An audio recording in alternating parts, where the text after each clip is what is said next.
Ijambo ry'Imana uyu munsi. Mugira mukurikira ikiganiro ijambo ry'Imana uyu munsi. Ijambo ry'Imana uyu munsi ni ikiganiro kigufasha kubaho ubuzima buhimbara Imana, ukagitegurirwa n'ishamwe TWT Radio mu Burundi.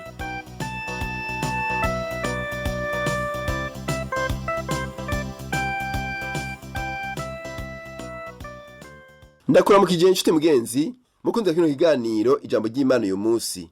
Kino kiganiro ugitegurwa n'ishamwe TWT Radio y'u Burundi. Uri kumwe na Rudasimanirakiza ndiko ndahigushikiriza. Mu kiganiro cy'uno munsi tuvugana ku vyerekeye akaramata. Umunsi umwe natoye igitabo ciza cane citwa Ikigo c'imibano n'ubucuti vyasambutse. Ni cegeranyo c'amasanamu canke amashusho kigizwe n'ibintu vyerekana abantu bari bafise urukundo, ubukwe n'ubucuti vyasambutse. Ico gicapo cerekana urukundo ruri hagati y'umuntu n'uwundi n'ivyo baba basangiye.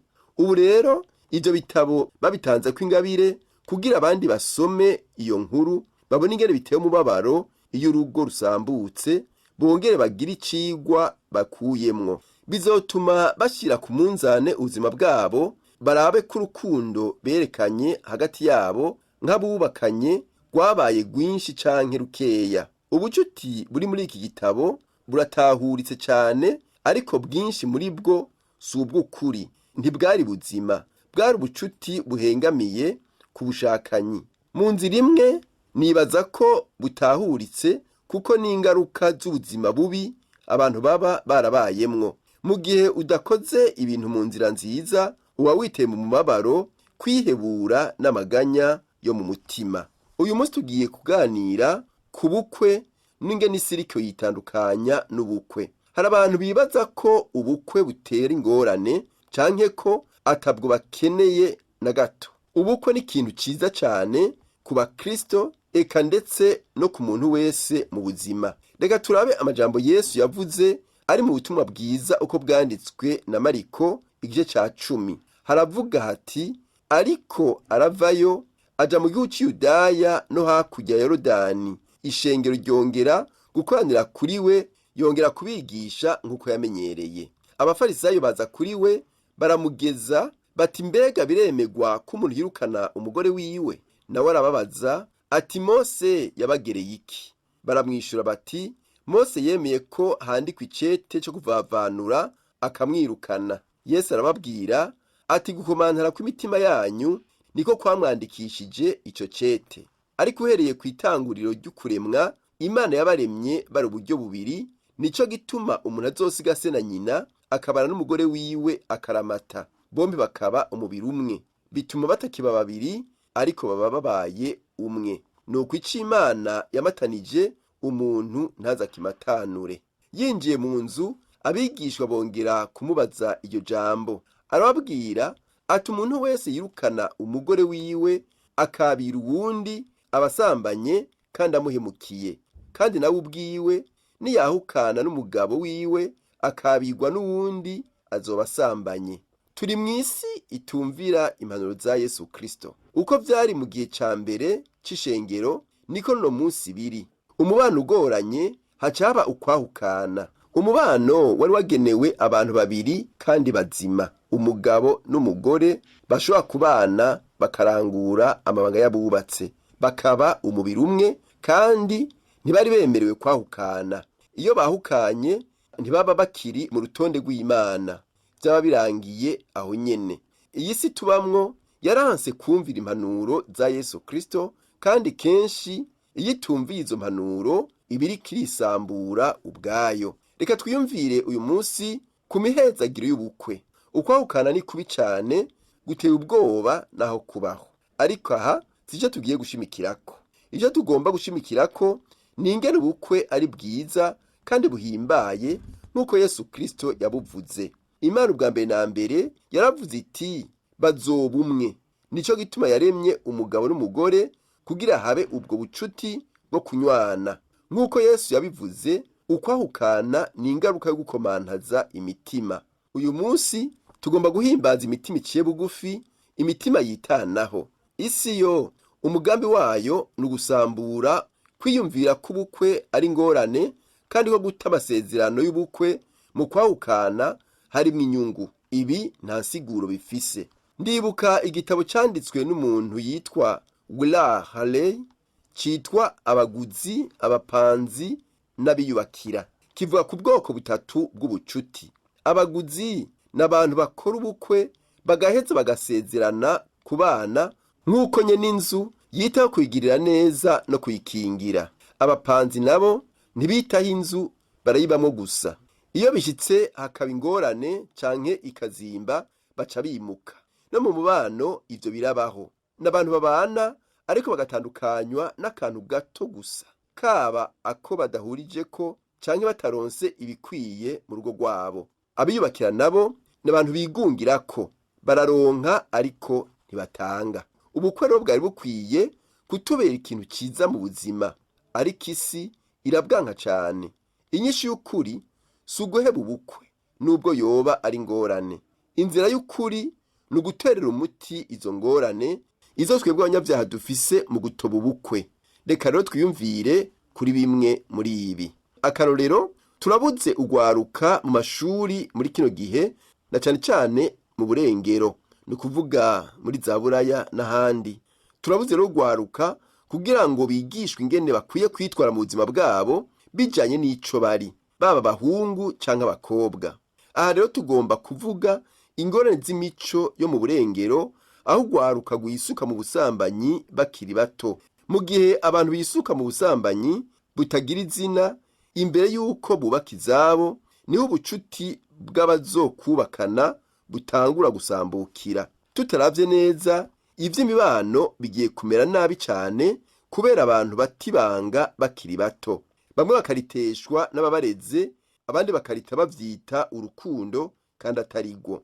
Ivy'imibano rero bigiye kumera nabi, kandi mu ruhande rumwe azoba ari igihano c'Imana. Mu gihe cose uri kugenda mu nzira itari y'Imana yagushiriyeho, ewe mugabo canke musore, nawe mugore canke nkumi, uba uriko wikwegera uburake n'igihano vy'Imana. Namba mu buzima bwawe, ewe musore nawe nkumi, wiyumvira kuzokubaka ugwawe, izigame we gutibanga, kuko uwo muntu muzobana azonezerwa asanze buragumije ibanga, utisutse mu busambanyi nk'ubwo tubona mu gwaruka rwa kino gihe. Tubwirizwa gusubira ku ndero runtu, ku bintu vy'ibanze vy'ukuri, cane cane bishimikiye ku ijambo ry'Imana. Twemere kuregwa nk'abana, nitumere nk'abagabo n'abagore bubatse kandi tutaribo. Aho tuzoba turiko dukingira amagorwa ingo zacu za kazoza. Reka tuganire ku bukwe bw'abantu badasangiye ibitsina, ari nabwo Imana yashizeho kandi yemera, n'ingene bushobora kuba bwiza kandi buhimbaye. Kimwe mu bitera ingorane n'umubabaro mu ngo ni ugutanezererwa uwo mwubakanye. Abubakanye babwirizwa kwiyumvanamwo. Umugabo akiyumvamo umugore wiwe akanamukinisha, n'umugore akiyumvamo umugabo wiwe akanamukinisha. Aho urugo ruzomera neza, rubemwo umunezero. Bamwe mu bagabo gukinisha umugore wiwe babifata nk'ubujuju. Ku mugore nawe gukinisha umugabo wiwe umengana gahabwa. Ariko kutanezererwa mugenzawe nivyo bizana ingorane ku mugabo n'umugore bubakanye. Ikindi kiboneka nuko abantu hakubaha no kwemera inzira nziza Imana yashiriyeho umugabo n'umugore yo kwiyumvira ugutandukanye no kunezererwa icatumye umwe aja kurondera uwundi. Hariho ubuterasoni bwinshi bujanye n'ivyo abantu baraba ku mbuga ngurukana bumenyi, bigatuma abubakanye barenga ibigo. Ivyo navyo bigatuma uwahemukiwe azinukwa mugenzi we, maze wa munezero ukabura mu rugo kubera guhemukiranira.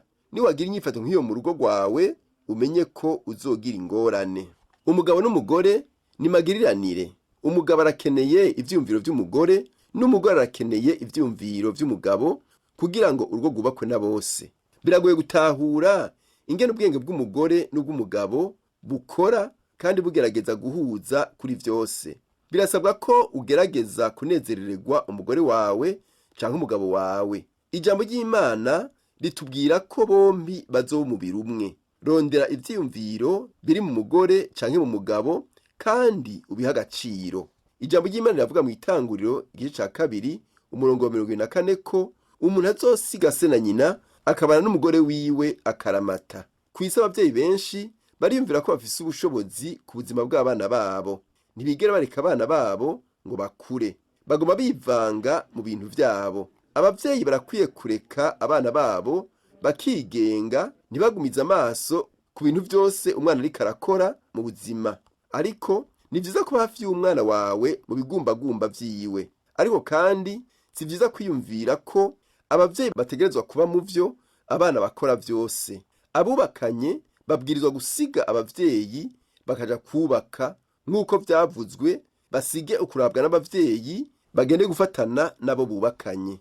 Ku bakuze bishika bakaguma baja kwa base na ba nyina umwanya wose, kuko baba badafise ubwigenge na bumwe, harageze ko bakura. Nivyo kimazi ko bava iwabo. Ni vyiza ko batandukana n'amakosa babonye ku bavyeyi babo canke mu kibano bakiri bato. Ntihagire uwuzana mu rugo amakosa abavyeyi bakoze. Ntibibereye umuntu akuze kandi ntibibereye mu rugo. Emera ko abavyeyi bakora amakosa, hanyuma uheze ubandanye ugerageze kuraba ingene uyakosora. Ikintu kimwe gihambaye mu rugo ni uko babiri babumwe, muba mubaye umwe, mu bumwe mu bintu vyinshi.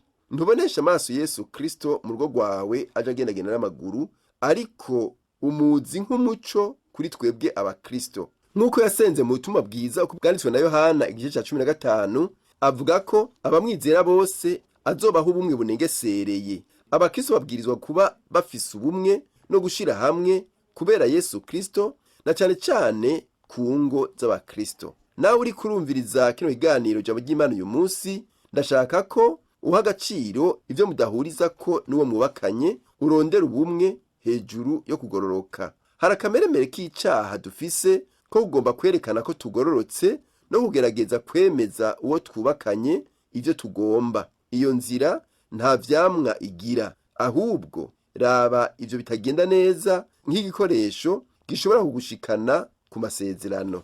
Nivyo kimaze ko dushigikira ubukwe kugira ngo tubone umunezero mu rugo, kandi utwigoro twacu tuzohimbaza Imana, duheze tutuzanire akanyamuneza no guhimbagwa. Kubera ko ubukwe ari umubano w'abantu babiri batagororotse, nico gituma hama hariho akabuze.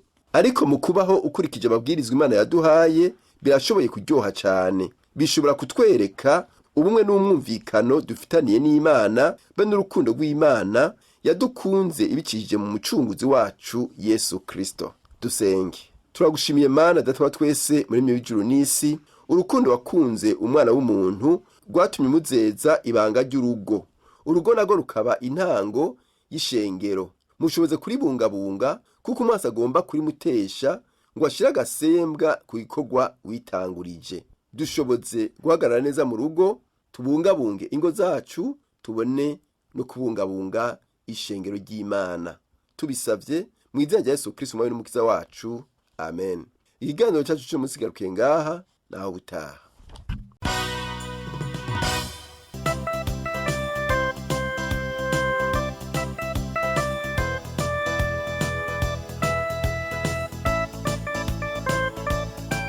Uhejeje gukurikira ikiganiro ijambo ry'Imana uyu munsi.